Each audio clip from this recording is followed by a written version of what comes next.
बढ़ते हुए अर्बनाइजेशन और बढ़ता हुआ कंज्यूमर का प्रचलन, उपभोक्तावाद जिसको बोलते हैं, उसके साथ कई दिक्कतें, नई नई दिक्कतें जन्म ले रही हैं। Specially junk food, fast food, इस तरीके की मैदे वाली ज़्यादा चीज़ें, इस तरीके की चीज़ों से एक और चीज़ भयावह रूप ले रही है, ख़तरनाक रूप ले रही है, वो है कॉन्स्टिपेशन। कॉन्स्टिपेशन से सिर्फ बड़े ही नहीं, बच्चे भी बहुत ज़्यादा अफेक्टेड हो रहे हैं। यहाँ तक कि ऐसे केस आते हैं जब बच्चे को कॉन्स्टिपेशन की वजह से नीचे से खून आने लगता है, बच्चा एक एक हफ्ता, दो दो हफ्ता पॉटी नहीं पास कर पाता है, उसको उल्टी होने लगती है, पेट अकड़ जाता है, पेट इतना ज़्यादा टाइट हो जाता है और काफ़ी दर्द रहता है, बच्चा कुछ खाना पीना छोड़ देता है। तो सबसे पहले नज़र डालते हैं कि कॉन्स्टिपेशन के क्या क्या कारण हैं। जो मुख्यतः कॉन्स्टिपेशन का कारण है वो फंक्शनल कॉन्स्टिपेशन बोलते हैं, जिसका कोई वैलिड रीज़न नहीं होता है, बट यह माना जाता है कि फाइबर कम लेने की वजह से या लिक्विड या फ्लूइड पानी कम पीने की वजह से यूजुअली यह होता है, और यह सबसे most common cause of constipation है। अब देखते हैं कॉन्स्टिपेशन में क्या करना चाहिए, कौन सी चीज़ें देनी चाहिए और कौन सी चीज़ें अवॉइड करनी चाहिए।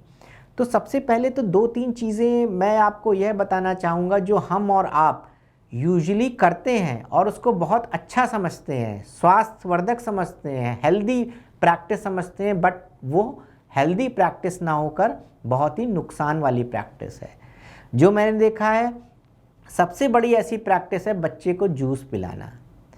पेरेंट्स क्या बोलते हैं या क्या करते हैं, हर चीज़ का जूस निकाल कर बच्चे को देते हैं और जो पल्प या गूदा होता है फल का वो फेंक देते हैं।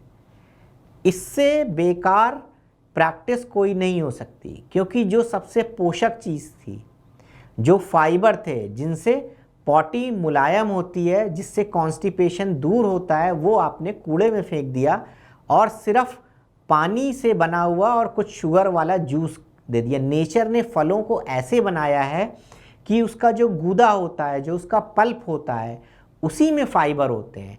और यदि आपको कॉन्स्टिपेशन को दूर रखना है तो अपनी डाइट में फाइबर और लिक्विड दो चीज़ों को शामिल करना ही होगा।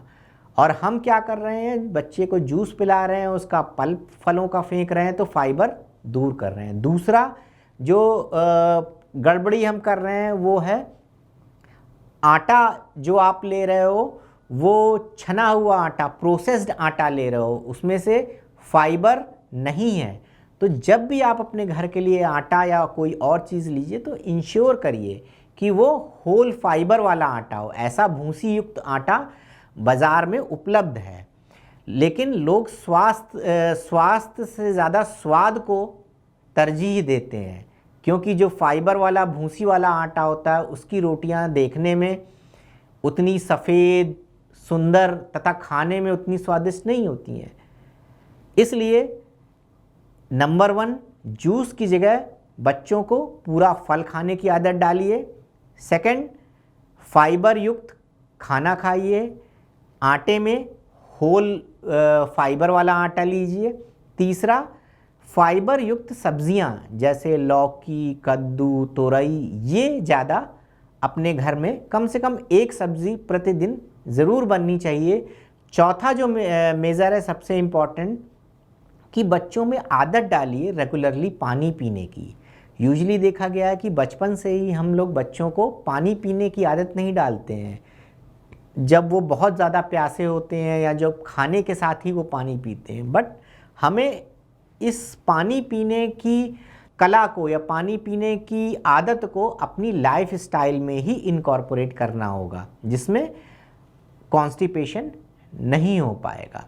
अब यह देखते हैं कि कॉन्स्टिपेशन वाले बच्चों को क्या क्या नहीं देना चाहिए। तो सबसे बड़ी है कि इनको मैदे वाली चीज़ें नहीं देनी चाहिए।